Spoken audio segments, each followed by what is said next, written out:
Yeah, what are the requirements to be a healer? Somebody asked this We'll question. get into that. There's actually a list. There are certain criteria which I will discuss. Okay. This whole preparation is about that only. There's a full session, actually, a couple of sessions on that. So I'll tell you elaborately what all is there. Yes. Does the Ananda have to be awakened in order to attain enlightenment? That's a good question. No. Okay. Very paradoxically, enlightenment doesn't need anything. Enlightenment probably is the only thing in the universe which has no requisites at all. Because enlightenment is like age. Do you need any requisite for aging? Do you grow No. old because there's a condition you say, oh, I have to grow old? No. Enlightenment is that. If- Enlightenment is a beautiful happening. Doesn't depend upon anything. Of course, but on the contrary, when the Ananda Gandha is awakened, obviously, because it is such a powerful path, it becomes a very, very powerful instrument, path, platform for you to get to the space of enlightenment. Okay, great. Then the other question that's related is that out of the 7 bodies that Swamiji talks about, Mm-hmm. because you said basically the Ananda is not in your physical body, Mm-hmm. and so it's in one of your subtle bodies. Mm-hmm. So which one does it reside in?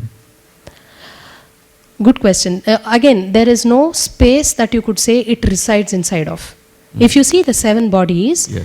the physical body is there, the mental body is subtler than the physical body, right? This is the physical body, Right. tangible, touchable.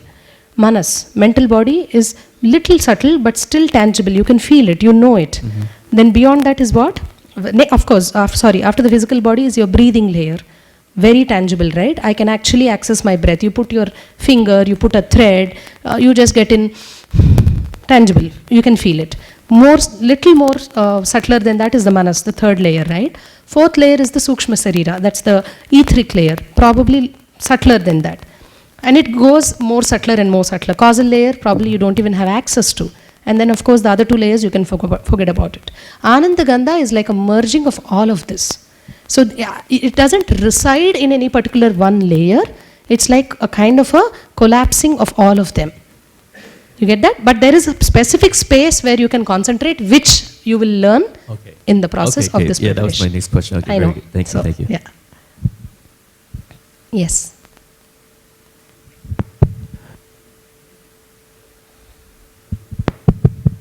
Hello? Yeah. Yeah.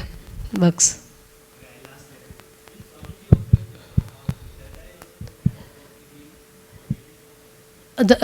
You're speaking about Agnya Chakra? The Agnya Chakra meditation he's already done for all of you guys, right? So initiation wise, you have had it already. It's only now your own ability to tune in with that, which will work. And he gives so many techniques. The unclutching initiation itself, unclutching itself is one way. When you unclutch and when you're concentrating on your 3rd eye, you can experience it. So healer's initiation is not directly related to one chakra. It's actually opening up of everything. It's like the master of all, right? So when the Ananda Gandha is awakened, obviously you have access to everything else. But that said, even without this, you're already equipped with that.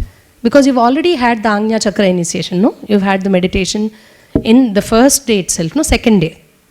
Do you get that? So there's nothing more specific than this that can happen through healer's initiation. But something much more deeper will happen. Right? And this is again a very powerful path for you to access your Agnya Chakra. You can practice and actually experience the access of the 3rd eye through Ananda Gandha meditation.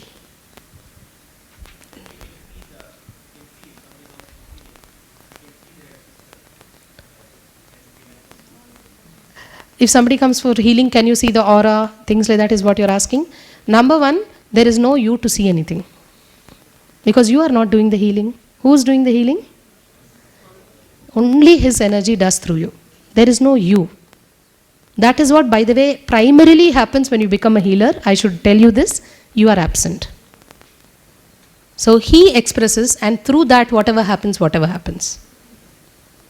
Do you get that? There's no you. There's no identity. There's nothing. Healing cannot happen if you are there. You have to be absent for him to be present. Yes. Once open through initiation, can the Ananda Gandha ever close? That's a good question. We will speak about that probably in the last section of the preparation of healers initiation. I'm just not answering it directly now, Ma, because there is a section on that. So I don't want to take away time from this session for that.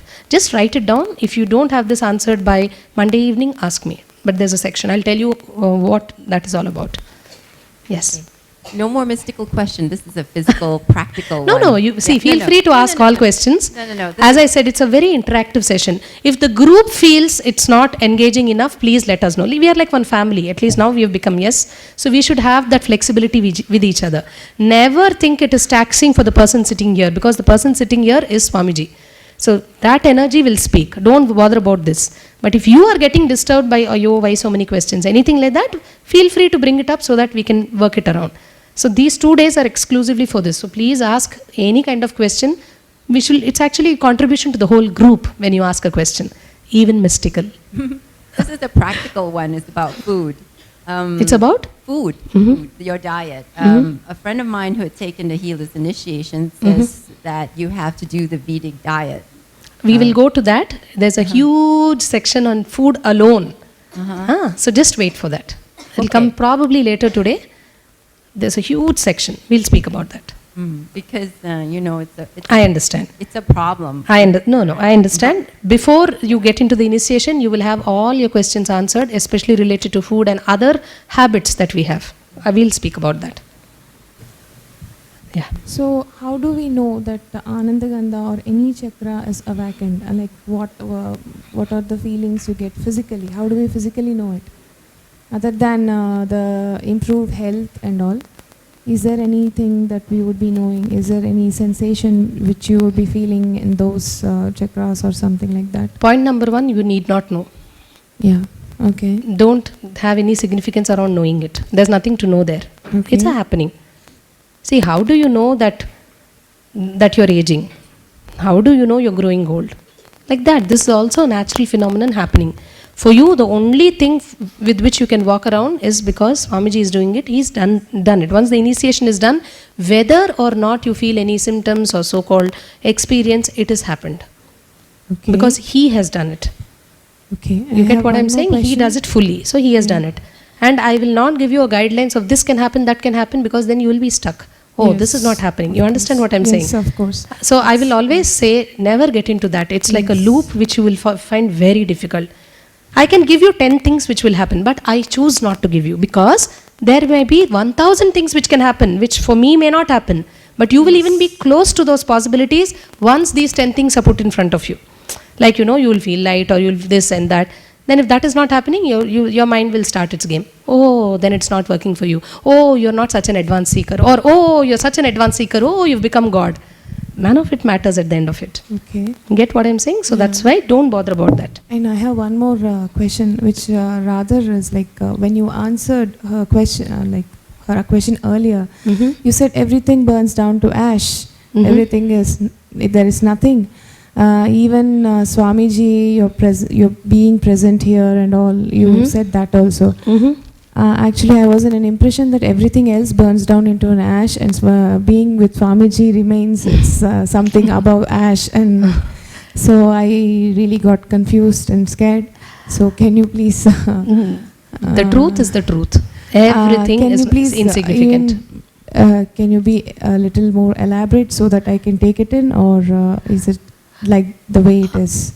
It has to be taken in like that only.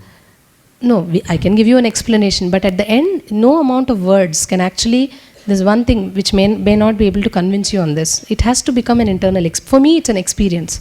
That's why I can say it so effortlessly.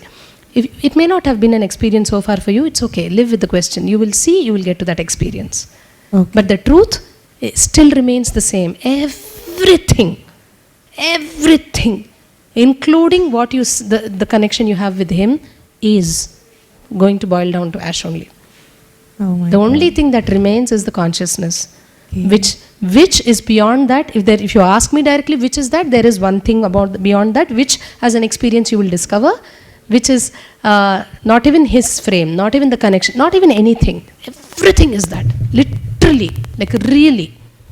You get that? There are many masters who've said it in so many ways. what the Buddha says, what are the last words Buddha says before he actually attains, leaves the body?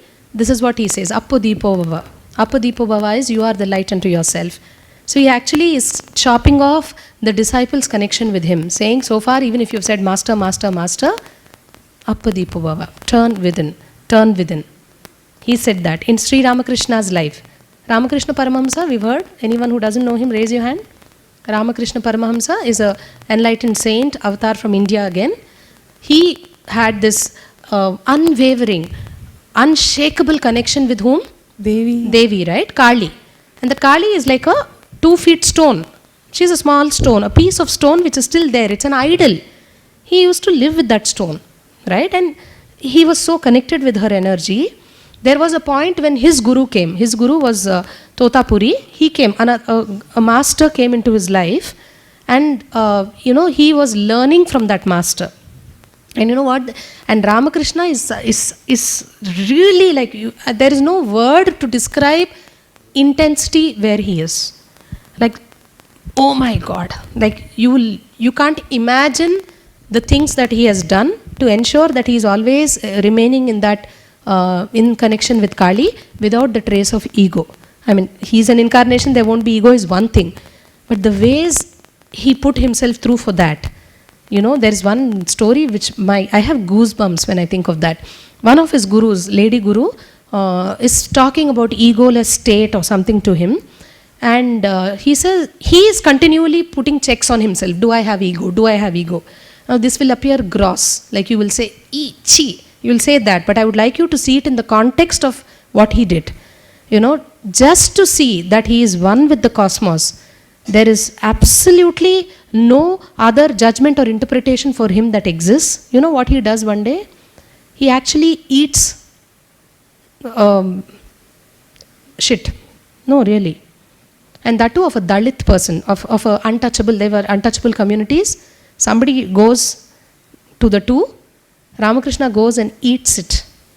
Now, this is gross, as I said, but imagine what context, what is it that you hold so much larger than the real living with the physical body?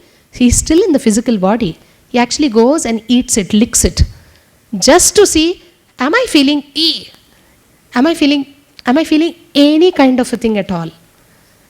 And if I am, then no. Then I am not fully there. That's the kind of practices he's done. Anyway, so this master comes, and in one of the practices, the master says, now cut the head of Kali. He actually, the story says, the sword is given to Ramakrishna's hand, cut off, chop Kali's head. He cannot take it.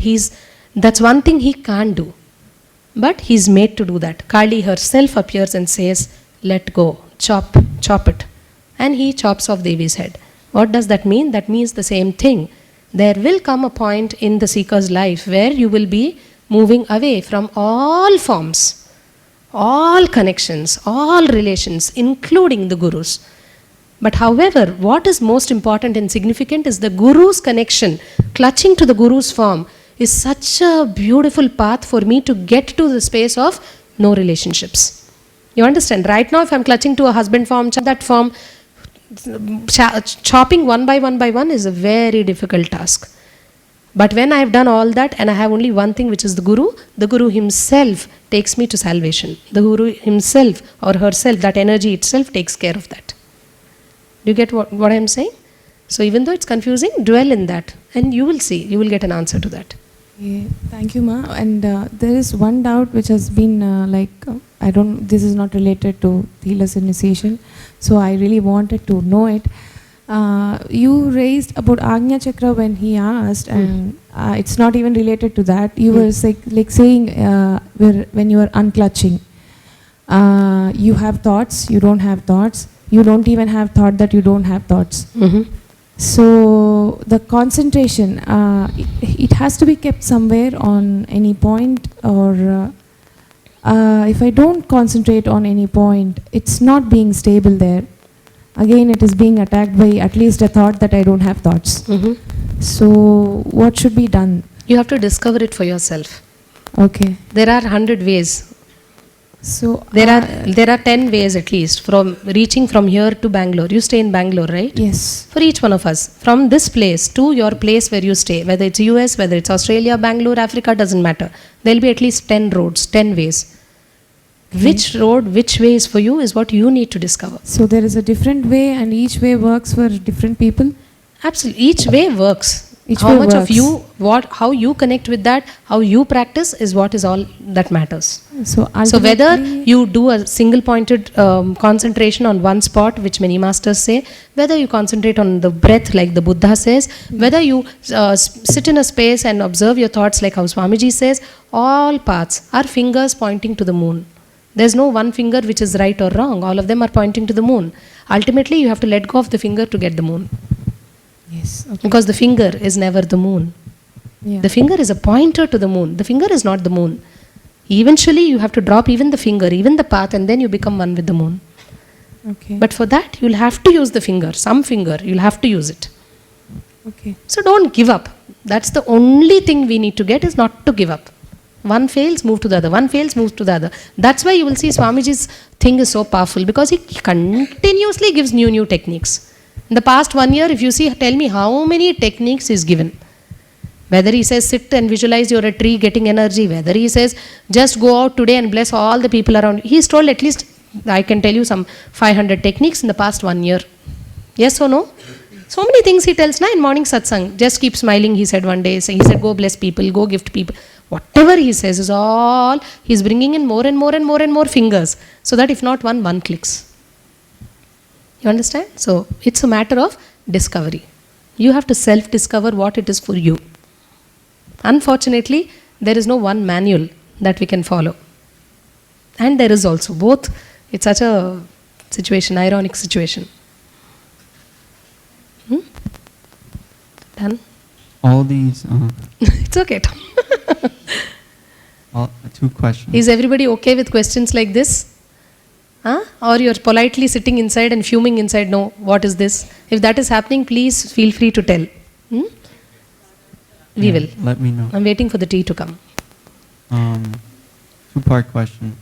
One is, And we started, continue. we started session at 9:15. So I'm very much looking at the clock for the people. Don't worry, we will get a break. Yes. Two-part. One is a continuation on her question. Alec, talk loudly into the mic so that people get to hear what Two-part you say. question. One is a Great. continuation on her question. So it doesn't matter in the technique, it matters on the intensity. Yes. And then second question is, you said Anandagandha is separate from enlightenment, but if you are sincere with your Anandagandha, you said there was a meditation that comes with it? One, I did not say Anandaganta is separate from enlightenment. That word did not come from No, me. not separate, but it's not necessary. Oh, it's not necessary is what you're saying? That's what I meant. Yeah, nothing is necessary for enlightenment. Okay. So then what's the second part? If you are sincere and intense with your Anandagandha meditation, you said that the possibilities to express like Patanjali's siddhis would be available. Yes. But would it be available if you didn't get Yes. Anandagandha initiation? Definitely. Everything is available anyways. But Anandagandha, once again, is like a, you have like a VIP route. Okay. See, there are many routes to let's say a temple or to one place. Now you can stand in the general queue for 5 years and get into and go to that place. Or a VIP route, you can directly land into that place. It's only that much, no? So this is a very powerful method that takes you closer to whatever you are seeking. It's very useful and powerful that way. But with or without it, you still have the opportunity to get to where you want to get. So I can still get from point A to point B, but it's Yes. faster with a car. Yes. Okay, thank you. Done. Probably this is the only time all of us are talking so much in the program, especially this batch. Yesterday only I said, what a calm batch, what this, what that. No, it's good. It's the only time I'm seeing so many of you actually talking and asking things. Any other questions? We'll move on. Yes, Shrikant. Atmananda parigettal nana.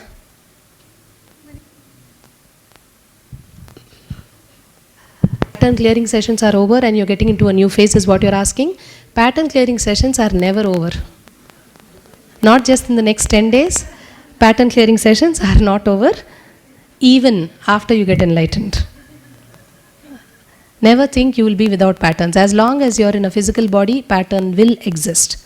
Just like how shadow will exist with you, just like how when I go out, my shadow is either before me or behind me, my pattern is with me.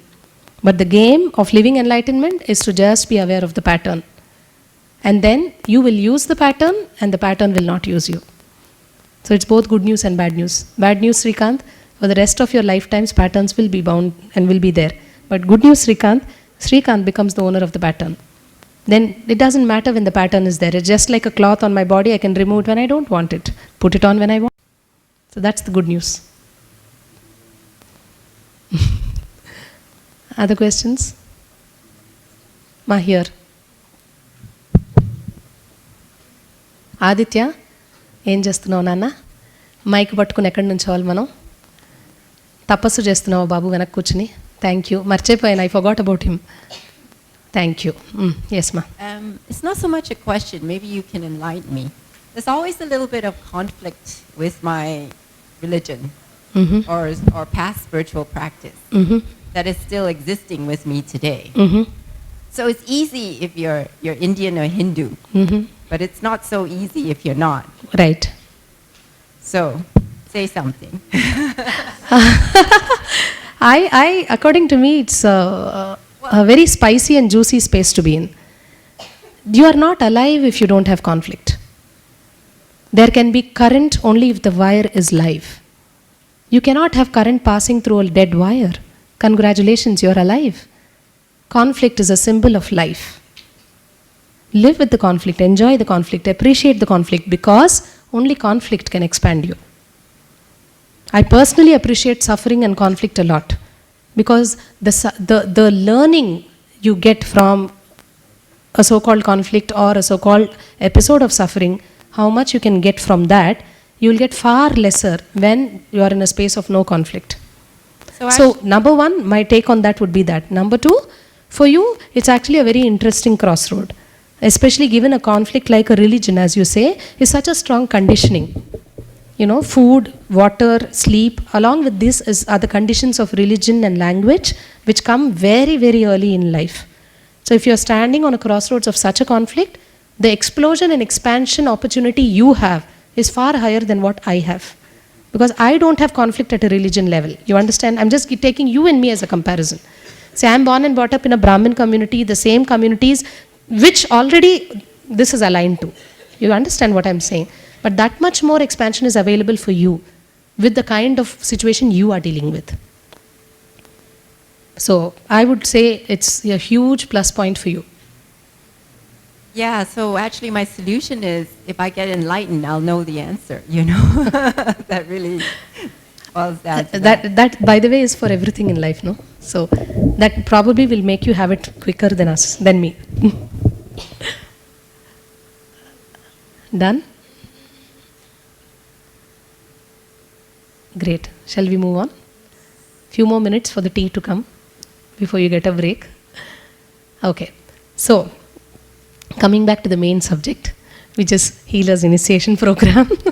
So, this is an opportunity where Anandagandha, when it is awakened, you will see healing happening as a natural thing that can happen with you. You know, naturally you will start having that healing experiences where, and if you're choosing, it's a choice. You'll know in a later session how to choose and all that. So let's not get into the details. When you choose to heal others, you will see naturally that starts happening, and you can choose to heal yourself.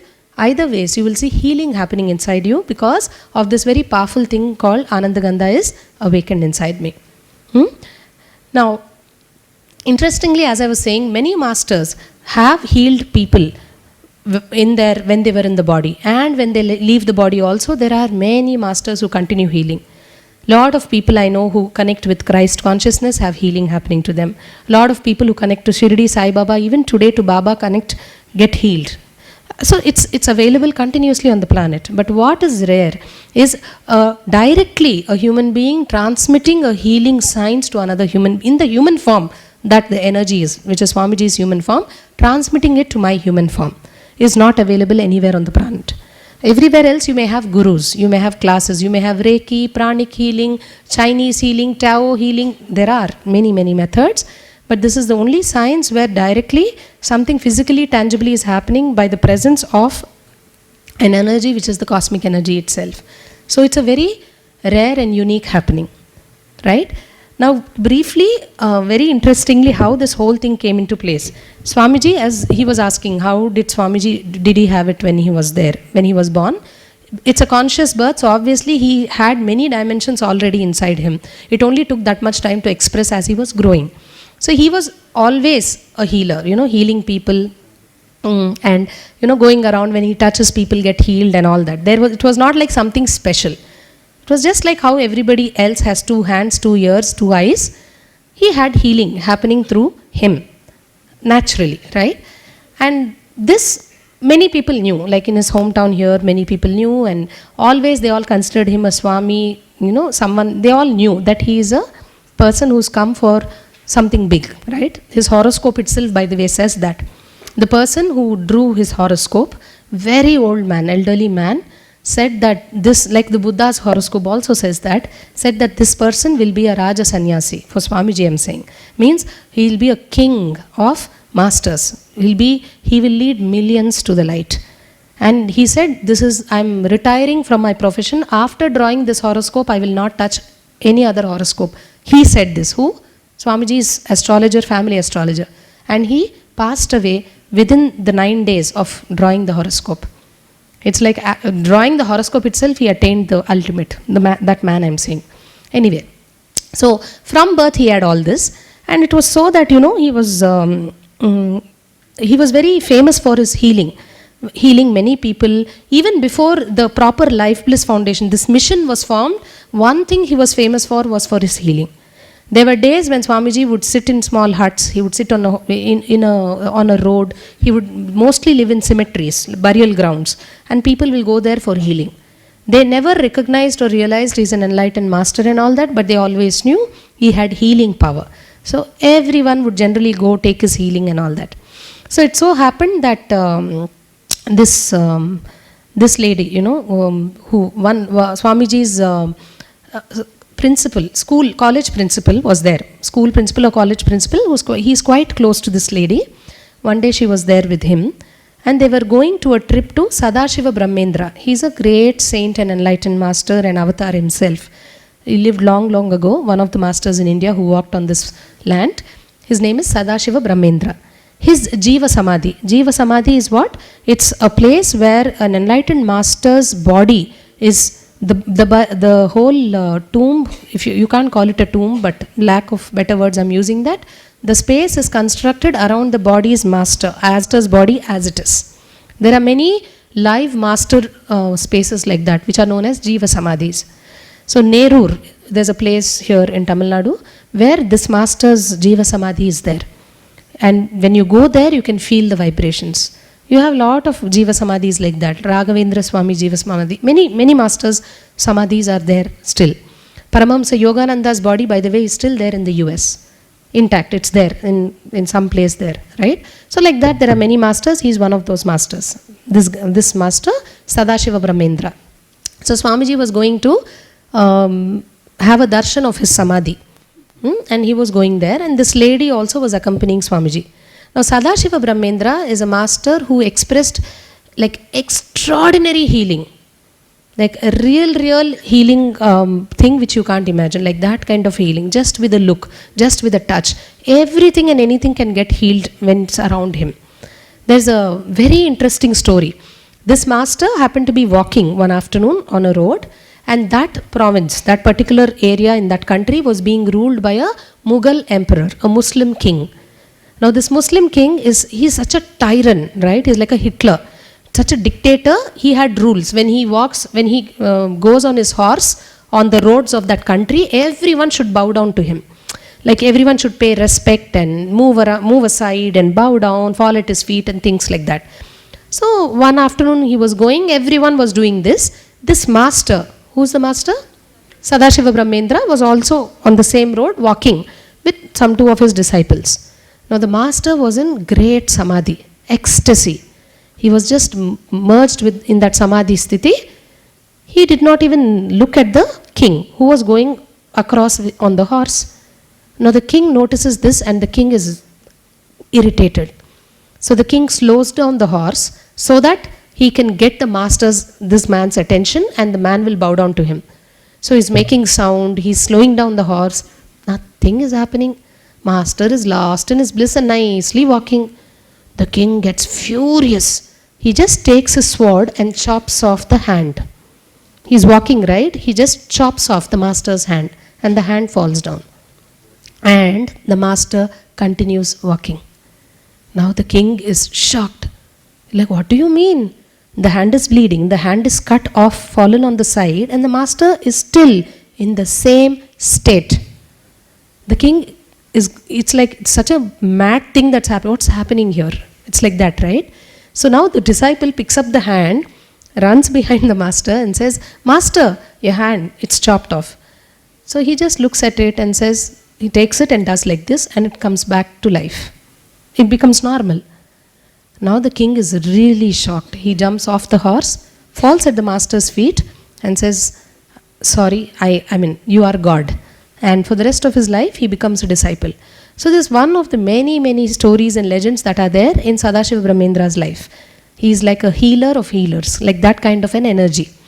So Swamiji and this lady were going to his samadhi, and when this lady all along was nagging Swamiji, because she's quite close to him, she was saying, see, you know how to heal. Why won't you teach me how to heal?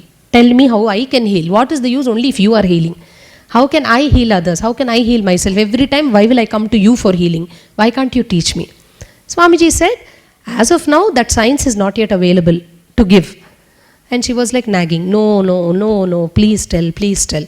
And all the way she was asking him like this. Now they go to the samadhi, and Swamiji is bowing down and paying respect to this master. And suddenly Swamiji, obviously, when he's one with that energy, right, he can actually see that energy of that master, Sadashiva Brahmendra there.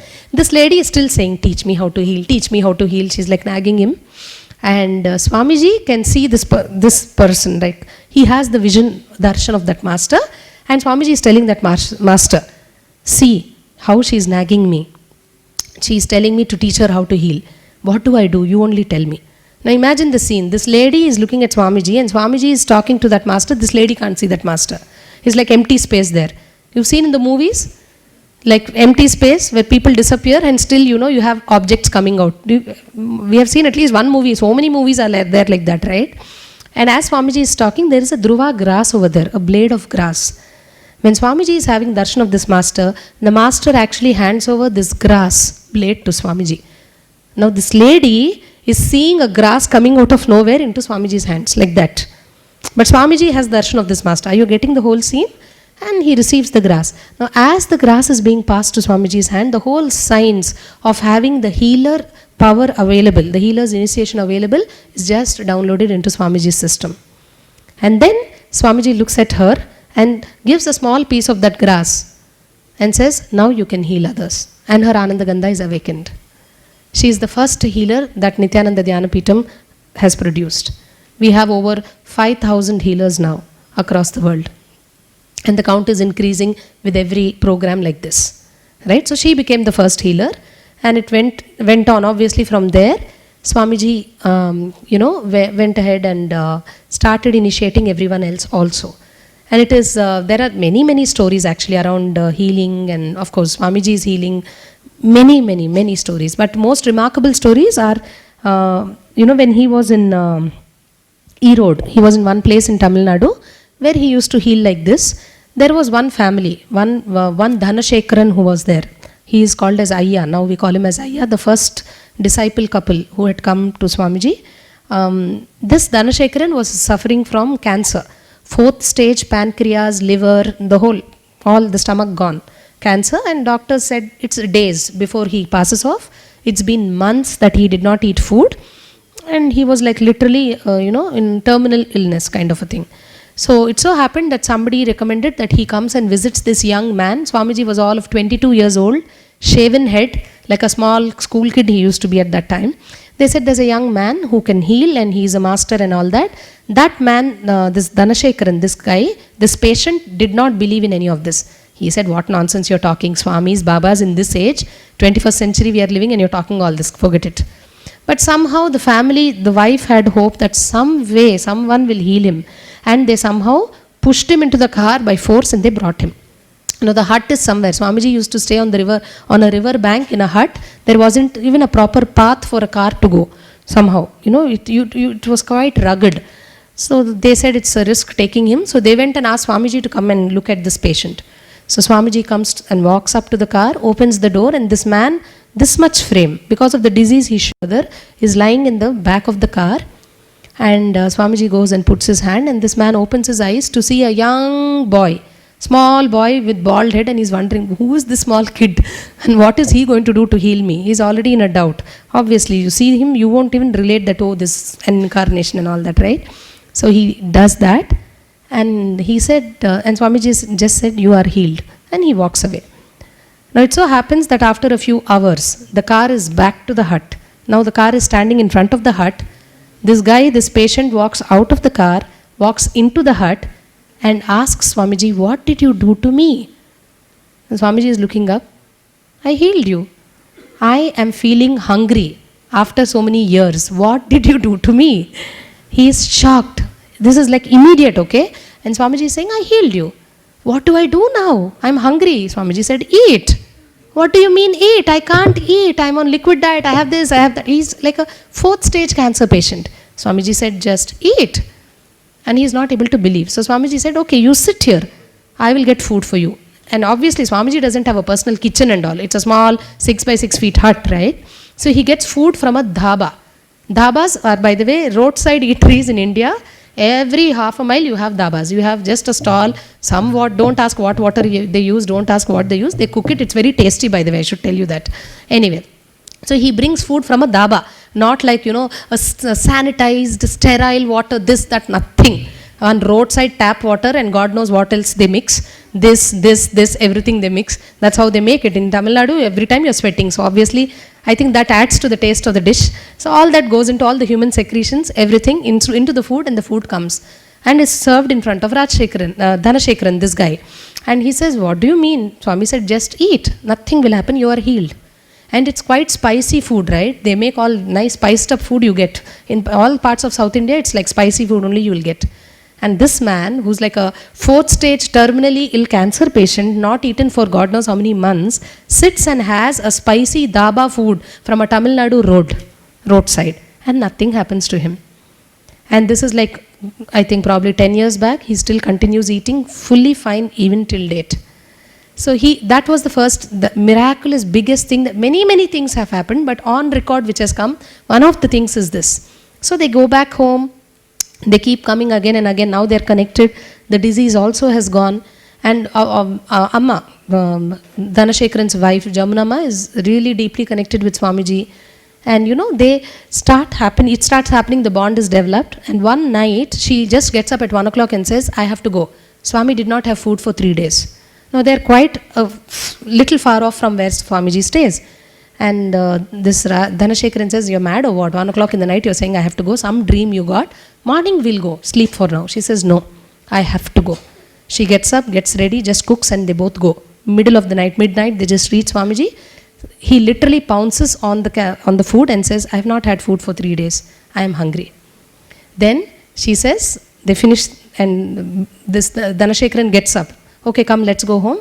She says, which home? I am in home. You can go wherever you want. I'm not coming. Now this is a bigger shock for him. He says, what do you mean? I mean what I'm saying. I'm not coming. This is my home from now. And she just comes and stays back. Then he tries to convince her, cajole her, come home, we have 2 children, this, that, all that. He tells Swamiji, please tell her, why is she not listening? Swami says, it's individual choice and decision, nothing can be done. If she's ready to come, you take her and go. Even now when our parents, our husbands, all our ashramites come and ask, they come, no, family members come and individually see. Everyone has their own connection with God, right? In Sarvadarshan, he'll get big letters. Please send my daughter, please do that, please. He'll only say one thing. If they want to come any day, I don't even have a gate, he will say. So many places in the ashram, there's no gate. You can just jump off the compound wall and go anywhere you want. I don't have security, I don't have gate, please take and go. But who's ready to go? Once they come in, going is not an option, because that's the beautiful life he gives us. Anyway, so Swami says it's her individual choice. Then Dhanashekaran says, okay, I will go then. And back in 2 hours, he comes back with his suitcase and her suitcase. He also stays back. So they became the first official initiated disciples of Swamiji. They lived with Swamiji in that small hut for one year, over 1 year. Just the 3 of them, without anything, just a mud hut and a thatched roof. 3 of them sleeping together, eating together, drinking together, bathing together, everything together. Like 3 of them like this in a small room. As small as the bathroom here, like that. Anyway, fortunate people, they just got the master in a complete different dimension of the master they got. So he initiated them as healers. This whole story happened, right, of the samadhi going and all that. And then later there were a lot of incidents which led for, I will not get into all of that. We'll take another week to complete the course if I get into each story. But a lot of things happened, and eventually Swamiji happened, the Biddi ashram happened, where the owners had visions and they searched for Swamiji, came and they gave, donated the land. And in the Biddi ashram, when they got the land, it's like a huge property, like 40-50 acres of property, but completely barren. Only stones and rocks, and it was a snake farm. Thousands of snakes were there on that land before we made it an ashram. It's like a proper forest, it's on the range of a forest, and it's a snake farm. You can't do anything with that land actually. You can't go and live there. And Swamiji was so very excited, joyous, and these guys, others, 3-4 people around him used to wonder, what is he so excited about? What did we get? There's nothing, there's not a drop of water on this land. You can't live here. What will we do with this land? Useless thing they have dumped on our head. And Swamiji would say, international ashram, in 6 months it will become an international ashram. And they're wondering, yeah, right, from where, which angle is this an international ashram? Is what people around him thought. But really in 6 months, the first international ashramites came and settled down. That's a different story. So, but what happened is, in this whole thing, they were, making up the land to make it livable. And there was one patch of dry bamboo, dry leaves, dead trees. They wanted to chop off that whole space. Anyways, they're gone, like withered, dried, dead. Swami said, no, this is the Siddhavana of Dhyanapeetham. This is the herbal garden. You have no idea. Billions will get cured only because of this soil. Now again, they're looking up at him. What all you talk? We don't understand what you're saying. Half of the time, they will not understand what he's saying. He will say, see, look, my Sabha. And nothing will be there. Just big, big stones. So where is he talking about Sabha? What is he talking? You just can't get it, right? But they just kept nodding their head. And of course, everything, as he said, has always happened. So anyway, this is the Siddhavana. They said, what do you mean? This is dry, dead leaves and trees, right? Then he took this grass. Then they took this dried, this grass which that master gave. Swami took that grass, put it on that spot, and he did something, and you will not believe. Within few days, it became green. Green, and that is still my best favorite spot in the ashram. Behind Tapovan office, I'm saying. Of course, outsiders don't have access to that place. That is still the most beautiful spot in the ashram after the banyan tree, of course, and after a few other spots, but one of the best spots. It's such a green, you'll just feel energy exploding when you just stand there. So from there, by the way, we get the sticks. If you're getting initiated to heal others, you receive a healer's initiation, a stick you will receive. So the bamboo tree, from that bamboo tree, he makes the Swamiji instructs us to make the sticks, and he energizes and gives it to you during healer's initiation. It's from that place. And of course, within 6 months, the entire ashram became green. It's interesting how water came into the ashram. The boring specialist, the borewell specialist, checked the whole ashram and said, your ashram does not have water. It is a barren land. You can never get water for even if you try for the next 20 years. Swamiji just took his walking stick one day and just wherever he tapped, he said, dig here, dig here, dig here. Everywhere water came. Everywhere. And Swamiji says, I spoke to Varuna directly. Who is all these fellows? They don't know anything. Varuna is, by the way, one of the energies, right? Is the energy of water. Everywhere he tapped the stick and said, here, surprising, he'll just dig it and water will gush. Today, if you see the Biddi ashram, every quarter mile we have water. You cannot believe it's the same land where experts so-called said, Next 20 years, you won't have water in this land. We have no dearth of water everywhere. We have water today. And that is what happens when you're living around an avatar. There is nothing called scarcity at all. There is only abundance. But he puts you into situations of survival and scarcity so that you break out your patterns and you start experiencing abundance as you, as a natural you. You know, the power of your consciousness. In order that you get there, only he puts you to situations. Really, it's a very different situation we live in, I tell you. As ashramites, we know what it is. There are days when you don't have, like, you won't have anything around you, like no basic amenity. And yet you will see the beautiful flow of life happening. You're so alive. You're so vibrant. You're so much full of life. You're so much in romance with life. I tell you, only he can do this. He is capable of putting you in a big throne and having the experience of actually being with nothing. He is capable of putting you on a roadside, some beggar spot, and having you experience that you are a big king sitting in a throne. Both can be done because it is him. So I tell you, the best way is really putting your life in the hands of the master, in his hands. Then you will see the ultimate happening to you every minute, every moment. Ultimate is happening for us. You know, both extremes. Intense fear, insecurity on one hand, intense creativity and abundance in one hand. Beautifully they go hand in hand. Anyway, so that's a little bit about the whole initiation process that happens. You know, how the science of initiation happened as a beautiful incident in Swamiji's life. And now today, millions and millions of people actually just get it through, you know, one initiation from him. Right? So that's how the whole thing happened. So with that, we'll take a break. Look up, everyone, please listen. Anyone who does not want to be a healer, please raise your hand. There are two categories, either healing yourself or healing others. If you do not want to be initiated into both, raise your hand. If you do not want to be initiated, No, we can, without that also. You don't want to go for healer's initiation? That's what you're saying. You're already a healer, you're not a healer. But not? Sorry, not? Oh, have you been initiated by Swamiji? You're some other healer, right? Yeah, so then you will not be filling this form, ma. Because this is basically if you are taking on healing either yourself or healing others. There are two categories of healing. Healing yourself is one, healing others is one. So if that is the case, only then. So you do not want to even go for healing yourself. That's what you're saying? Yeah, you can take that. So I'm speaking about anyone who's not at all wanting to be a healer. Yes, absolutely. Oh yes. I'll go over everything. Please don't bring up doubts from the document. I will speak about that in detail now.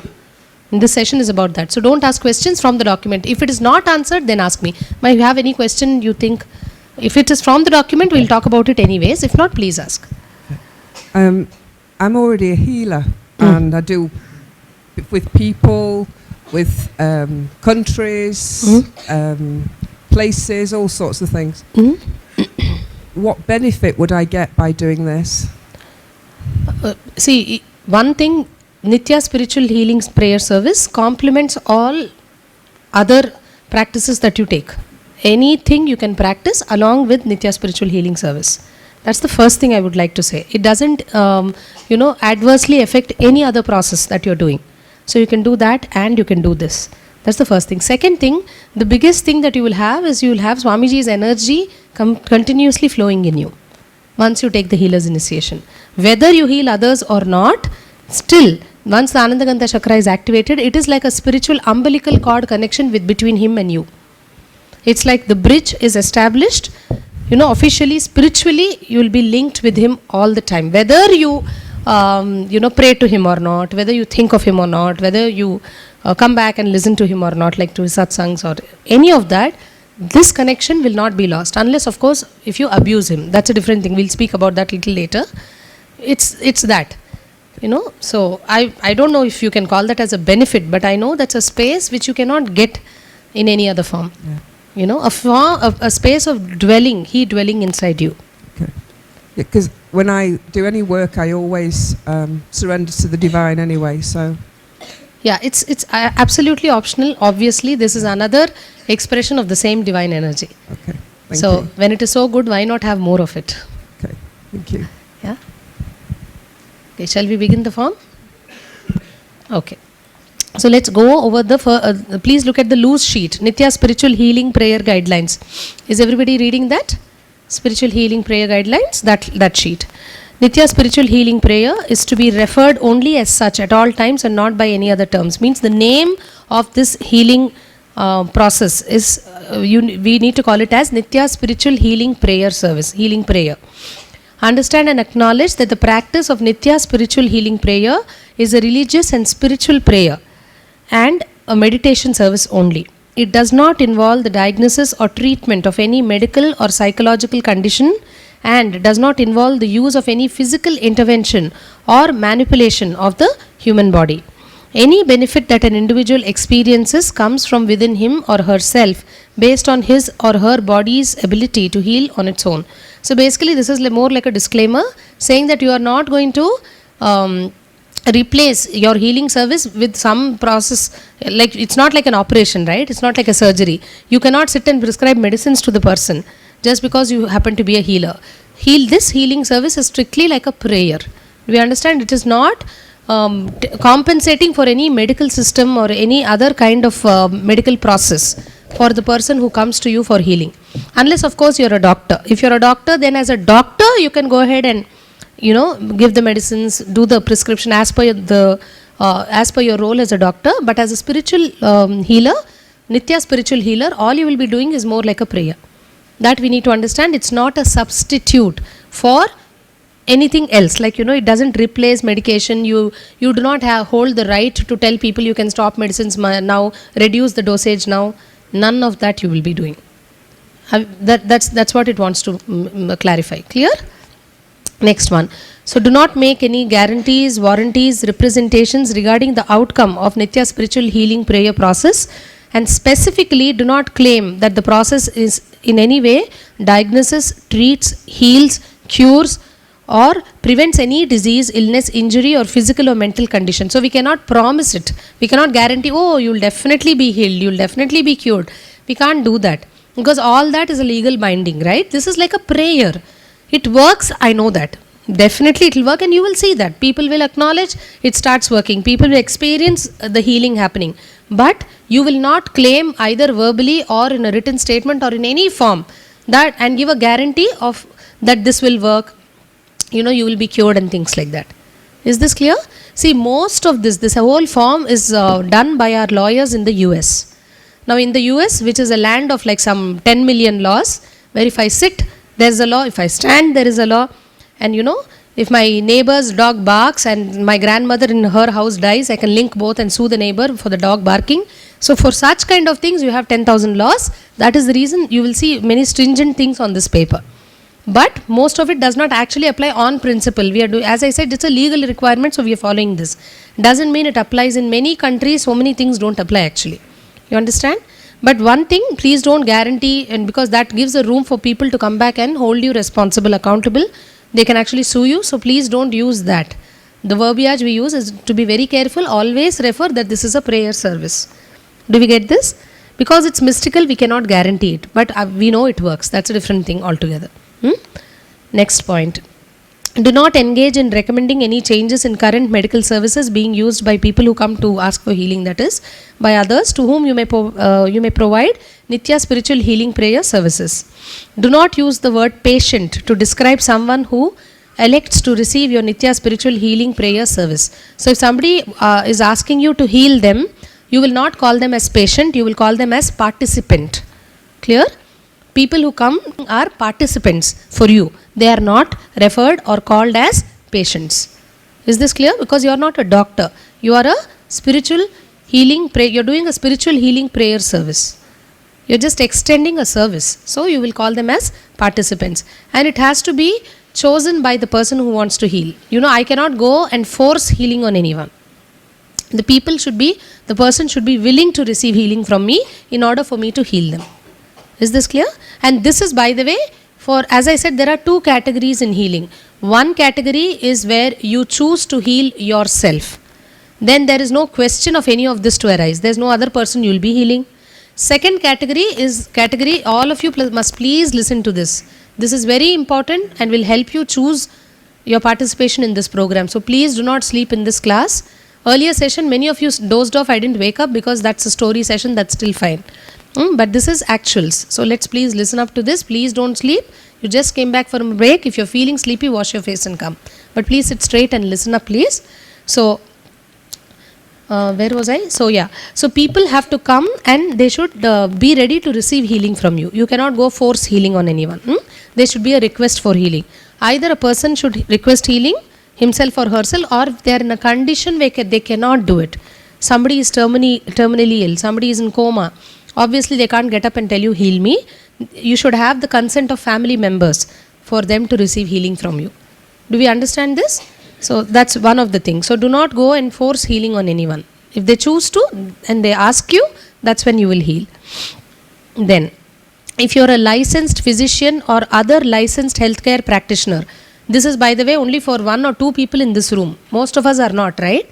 This is for doctors and people who have a doctor degree who are in the medical field. This point is for them. Advise anyone to whom you are providing Nitya spiritual healing prayer services that such services do not constitute diagnosis, care or treatment or the practice of medicine or any other healthcare profession. Further, do not engage or claim to engage in medical diagnosis, care or treatment or in the practice of medicine or any other healthcare profession in conjunction with any of your activities as a Nitya spiritual healing prayer practitioner. So for the doctors in the room, this means that you cannot club your profession with healing. Healing has to be done separately as a prayer. Your profession has to be kept separate to healing.